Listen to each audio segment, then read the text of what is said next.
ఈరోజు నేను దొండకాయ కర్రీ చేస్తున్నాను.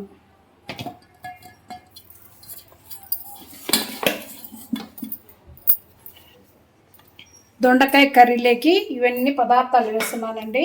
చూడండి, అంతా మన వంకాయ మసాలా ఇదంతా.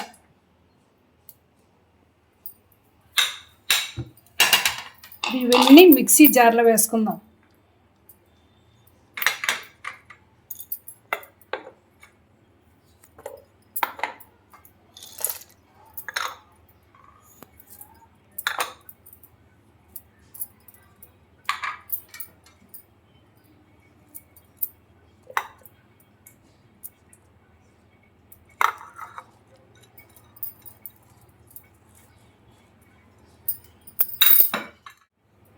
కాస్త ఉప్పు వేసుకుందాం.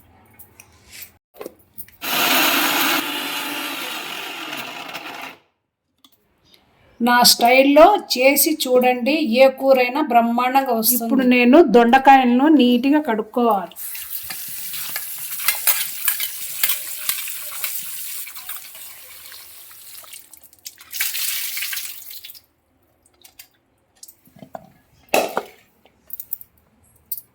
కడుక్కున్న తర్వాత ఈ పక్క ఆ పక్క మనం తరిగేసి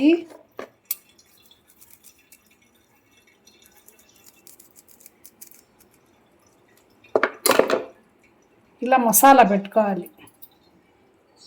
ఇలా మన నూనెంకాయ లాగానే ఇది కానీ ఇలా దొండకాయల్ని 4 పక్కల ఘాట్లు వేసుకొని మసాలా వేసుకోవాలి.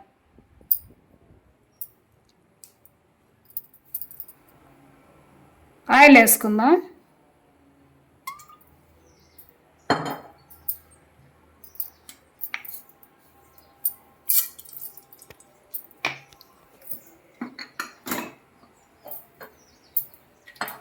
తర్వాత లేక ఉల్లిపాయలు వేసుకుందాం.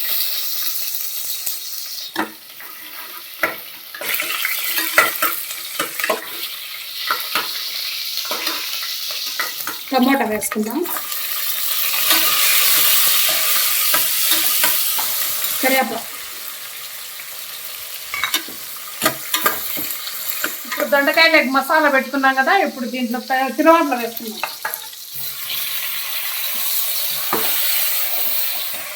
బాగా ఎర్రగా వేయించుకోవాలి. మసాలా బాగా ఎర్రగా వేగితేనే టేస్ట్గా ఉంటుంది దొండకాయ కర్రీ. మిగిలిపోయిన మసాలా కానీ వేసుకున్నాం.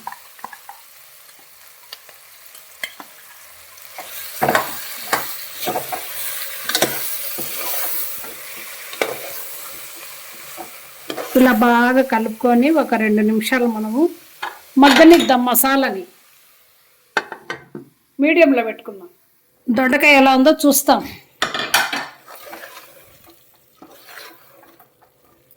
ఇలా ఎర్రగా మగ్గాలి దొండకాయ. మగ్గితేనే టేస్ట్గా ఉన్నది. ఇప్పుడు మసాలా నీళ్ళు వేసుకుందాం. చిక్కగా ఉండకూడదు, పలసంగా ఉండకూడదు. మధ్యలో ఇంకొద్దిగా నీళ్ళు వేసుకుందాం. ఇది దొండకాయ గట్టిగా ఉంటుంది కాబట్టి మనం కుక్కర్ పెట్టుకుందాం.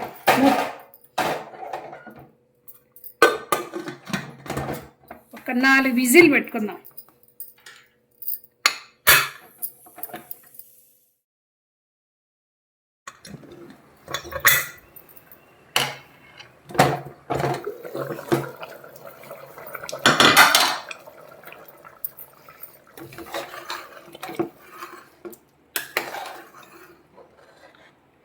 ఇలా ఉడకాలి దొండకాయ, ఇలా మెత్తగా. దొండకాయ కూర రెడీ.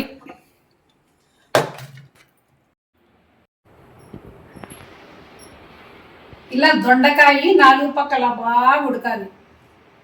ఇలా ఉడికితేనే టేస్టీగా ఉంటుంది. మీరు ఇలా చేసుకోండి.